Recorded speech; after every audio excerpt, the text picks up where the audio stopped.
Hi, I'm Karan Thapar. Over the last few years, I hope you've been watching my program, The Interview on the Wire. During that period, I've interviewed doctors, politicians, businessmen, scientists, authors, and even the occasional Nobel laureate. For me, it's been exciting. I hope it's been enjoyable for you. But these, as you know, are tough times, and if this program is going to remain bold, independent, and sometimes even defiant, then I think we need your support. At the end of the day, it's a truism, but editorial independence is best defended by the viewers. So if you would like this program to remain the way it is, forthright, outspoken, and interesting, then would you consider supporting us? All you have to do is to click on the description at the bottom. But more than anything else, I hope you will continue to watch the interview. Your viewership means an awful lot to me.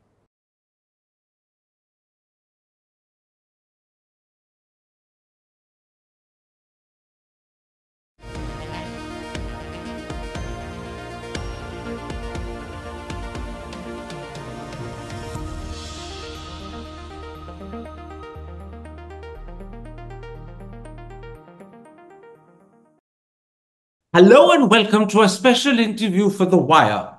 Once again, serious violence has erupted in Manipur.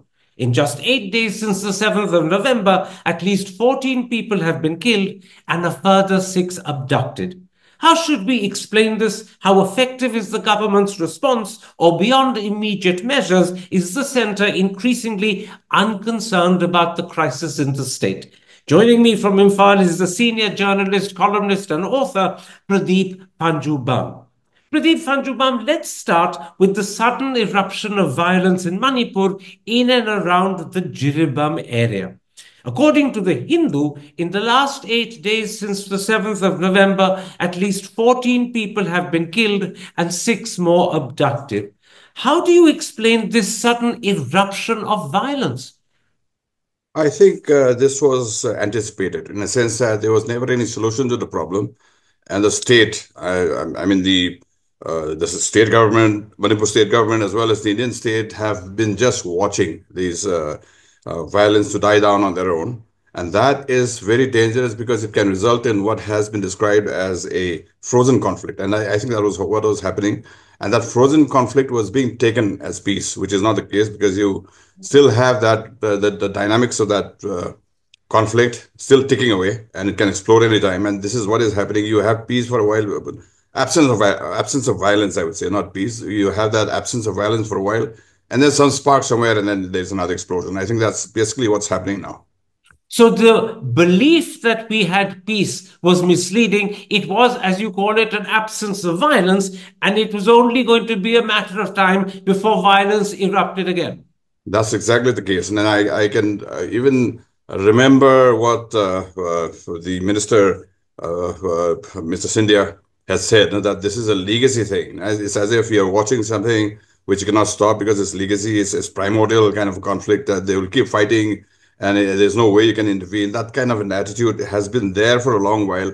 And this is what is happening, that you have you're just wanting this violence to die down on its own, as I said, and become a frozen conflict. No, you don't have any resolution to that problem, but you just want it frozen. But that frozen status is not going to last forever. It'll thaw sometime, and that's what's been happening. Yeah. Now, there's a dispute about the 10 people killed on Monday. The security forces have called them militants and insurgents, but the Indigenous Tribal Leaders Forum insists that they are village volunteers. What do you believe is the truth? No, I think it's just claims everywhere. The security forces, the site of that violence, it's actually deep into that particular settlement, and also it's a mixed kind of settlement. You have the majority probably are the Bengalis, and then after that you pass through the Bengali corridor, and then you come to that Meitei thing. So I think it'll be too far-fetched to actually say they were village volunteers. And also you see right now after the post-mortem, they want to take it away somewhere, indicating that they were not Jiribam locals. I mean, not locals of villages nearby. They were going to be taken away somewhere else, which is why the present problem about identifying who these people were first was actually put forward by, I think, the authorities. and the people demanding the retrieval of the bodies are saying that no, they have to be taken somewhere else and they cannot be identified. I mean, no effort should be made to identify who their relatives actually were, which is an indication that they are not actually Jiribam locals. You said two things there. One, that it's too far fetched to believe they are village volunteers, but at the same time, you also have suggested that we don't really have a clear idea who these 10 who got killed were. Yeah, I think that's what I said, and I think they need to be identified so that you can bring a solution. You don't know, what's happening is what I've noticed from the beginning of this trouble is that locals don't actually fight. The neighboring villages they don't fight. The people from outside come and make the trouble, and this is happening on both sides. And they actually the in many cases the villagers actually warn each other that the mob is building up the side. They're coming from outside. You better take care. That kind of warning has been given to each other on so many occasions. And of course, there would be some people settling old grudges and all that. But the pattern has been it's not the neighboring villages which fight. It's always somebody from outside coming in and doing it on either side. Now, in response, yesterday, AFSPA was imposed on 6 police station areas in the valley. Earlier, an additional 2,500 troops were rushed to Manipur. How do you evaluate these two responses?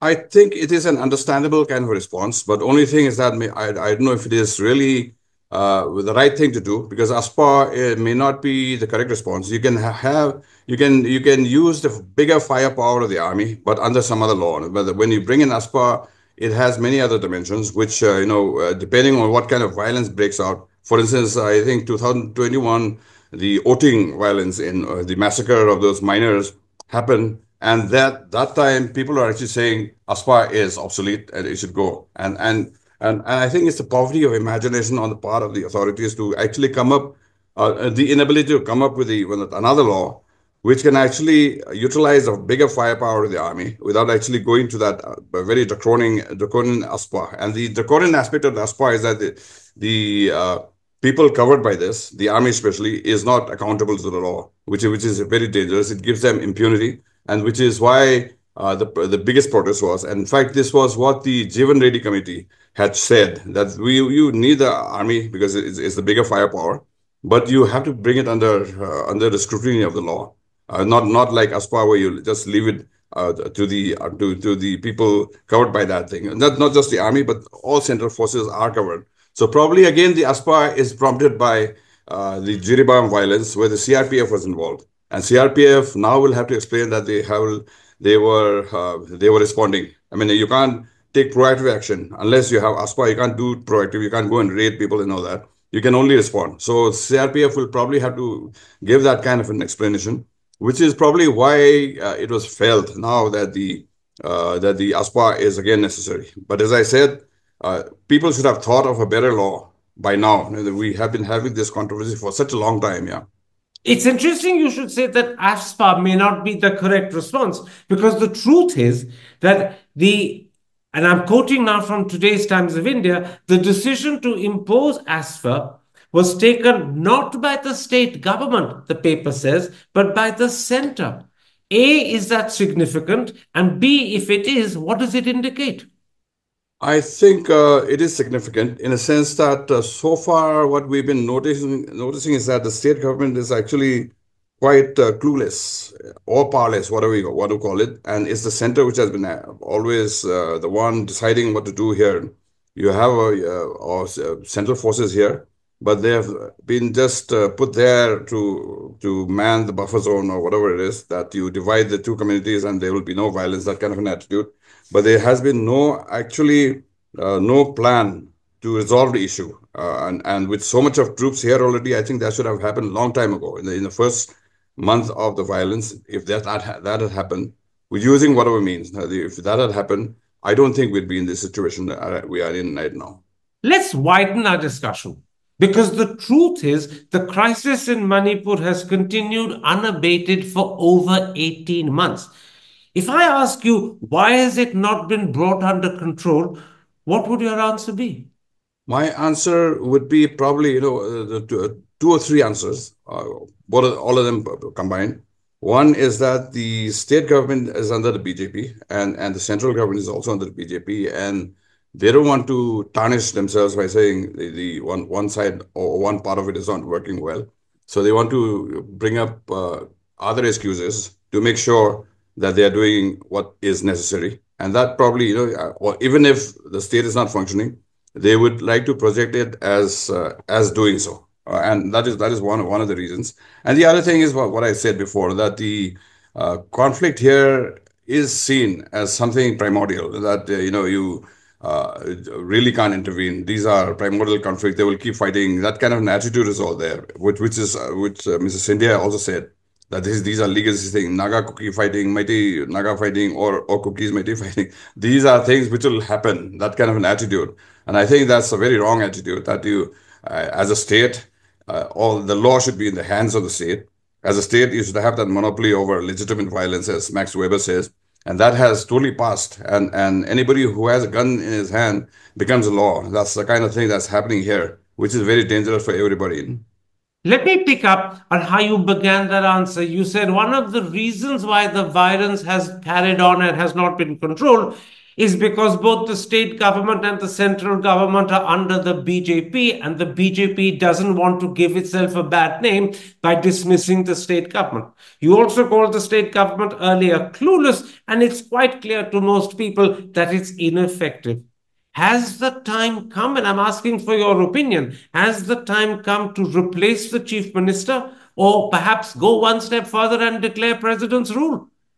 I think not specifying what to do, but I think what is necessary now is for the state to take control. The state, the Manipur state government, as well as the Indian state, should take control. I mean, that is the mandate of any state, and that mandate has been actually allowed to drift.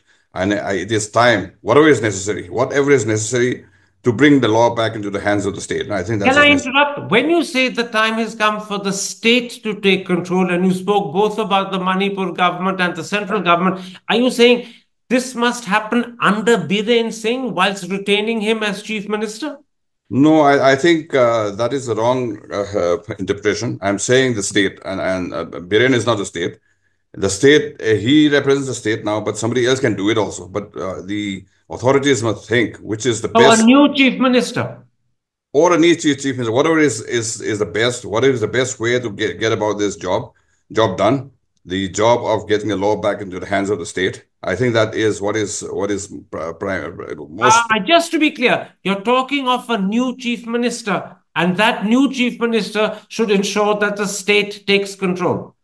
No, new chief minister or president's rule or whatever. But the state, it is necessary for the state to have the law in its own hands, and nobody else is allowed to do that. Anybody else challenging that should be declared as illegal, and that is not happening at the moment. I think that it is time for that to actually happen, for the conflict to end. I think that is the primary necessity. You've been very clear and very forthright. You said the time has come either for a new chief minister or for president's rule. So let me ask you, if either of those two happen, what are the steps the new chief minister should take? What are the steps that should be taken under president's rule? Can you go that one further step for me? I would I would say whoever is the chief minister, but if the present one has to remain, he has to do his job. If he's not doing his job, he has to remove. That's basically what I said. And also the basic thing is the state has to be in control. The state, that this is what a state is defined as. The state has to have monopoly of legitimate violence, the power to coerce legitimately, to use coercion legitimately, it should be in the hands of the state. And when that does not happen, then the everything breaks down. The But law. can you spell out what would it require for the state to be in control? What are the steps that need to be taken so that state control is manifest and clear and obvious? Right now, of course, it is that show of power which is why I said ASPA is understandable, but not desirable. If there was something else, it would have been much better. That to use that bigger firepower of the army or anybody, as a state institution, is now necessary because there are too many people taking the law into their own hands, and that has to be stopped. And whichever means is in hand, that has to be used. But it's a poverty of imagination and also the failure of the democratic way of working when you say aspire is the only solution. Now, in the midst of this confusion, in the midst of this violence, that justification comes about, and that is actually dangerous because you are just deciding on something at your weak moment. So it should be a strong kind of a decision where you say, when there is emergency, we will use it, but in an accountable way. That kind of a law should be in place, and which is actually what the Jeevan Reddy Committee had suggested, which was actually shelved for whatever reason. You're talking about how the state needs to be in control. You're saying we need a show of state power. Would that not be easier and better as well if it were done under president's rule rather than under a new different chief minister? Because it's quite possible a new different chief minister would have the same hesitation, the same reluctance, the same perhaps incapacity to act against his own people as Biren Singh. But under president's rule, it would come straight from Delhi, and hopefully those reservations wouldn't exist. That is true, but then that also will have some drawbacks in the sense that right now the enmity is between or the animosity is against the state. But now, if the center was to come and this trouble remains, maybe the ire of the communities will begin to be directed against it, just as is happening now, where CRPF took some action, and then people are some section of the people are turning against the CRPF. That kind of thing is also not desirable. But I think if it is a neutral kind of a initiative, I think will be very much appreciated everywhere. Now, the truth is that Manipur doesn't even have a full time governor at the moment. The governor of Assam is acting as the Manipur governor. Does that suggest to you that Delhi is not responding with the seriousness the situation deserves? That they're quite happy for the governor of Assam to double up as the governor of Manipur rather than appoint a separate governor for Manipur, as should be the case? I think that is very much the case. And also, when you're assessing the situation here, is done in those to work out a political equation that it must complement the party in its electoral kind of a tug of war. It's not always a question of solving the Manipur problem, but doing it so as to complement the elections which are coming up in Maharashtra and Jharkhand next. And before that, also the parliamentary elections. So it's always in view of that equation and not really in view of the situation on the ground, the suffering that people are going through. It's not about ameliorating that suffering, but it's all about electoral gain. And that is one of the biggest problems that we've been facing. Given that Manipur simply isn't getting the priority it deserves, as you say, it becomes secondary because there are Maharashtra and Jharkhand elections taking place. It becomes secondary because before that there were national elections taking place. Given this situation, are things likely to continue in Manipur the way they've been for the last 18 months? Do you really see Delhi taking things in hand and either appointing a new chief minister or president's rule? Will they take that step because they've shied away from doing so for 18 months? Again, I think that will depend on how they assess their electoral fortunes. I mean, it's more of a political kind of initiative rather than actually solving a problem. The problem solving will have to tell on what they gain in the electoral equation, and which is the basic problem. So I can't say what step they will take, whether they will think of draconian measures, and it doesn't have to be also a full president's rule. You can have a suspended, and if you think because elections are too expensive and that on that electoral equation you stand to gain by having president's rule, you can still have that suspended animation where the president's rule is there for some time until the situation normalizes, and then bring back the same set of people who were But is elected the last problem time. an absence of will? Is the problem an absence of clear thinking? I think that is basically the problem. The assessments on the problem has been wrong. And as I said, Mr. Scindia had spelled it out. This is a legacy problem. This will always happen, that kind of an approach. And I think it's not just in the case of Manipur, but also in the case of other conflicts in the Northeast. Now, these are legacy problems. They will fight, and ultimately they will have to get tired of fighting and settle on their own. And that, as I said, the danger is that it becomes a frozen conflict. The South Korea and North Korea, the just froze the conflict. They're still technically at war. Anytime it can break out. That kind of situation has been there in Manipur as well as the other parts of the Northeast. For instance, the Naga Kuki violence that we saw in the 1990s, there was no settlement at all. So that those time bombs are also still ticking in the background. It can come up again. So I think there has to be a comprehensive kind of a problem solution approach to the entire Northeast. Pradip Phanjoubam, thank you very much for the time you've given me. Take care. Stay safe. Thank you very much. Hi, I'm Karan Thapar. Over the last few years, I hope you've been watching my program, The Interview on the Wire. During that period, I've interviewed doctors, politicians, businessmen, scientists, authors, and even the occasional Nobel laureate. For me, it's been exciting. I hope it's been enjoyable for you. But these, as you know, are tough times, and if this program is going to remain bold, independent, and sometimes even defiant, then I think we need your support. At the end of the day, it's a truism, but editorial independence is best defended by the viewers. So if you would like this program to remain the way it is, forthright, outspoken, and interesting, then would you consider supporting us? All you have to do is to click on the description at the bottom. But more than anything else, I hope you will continue to watch The Interview. Your viewership means an awful lot to me.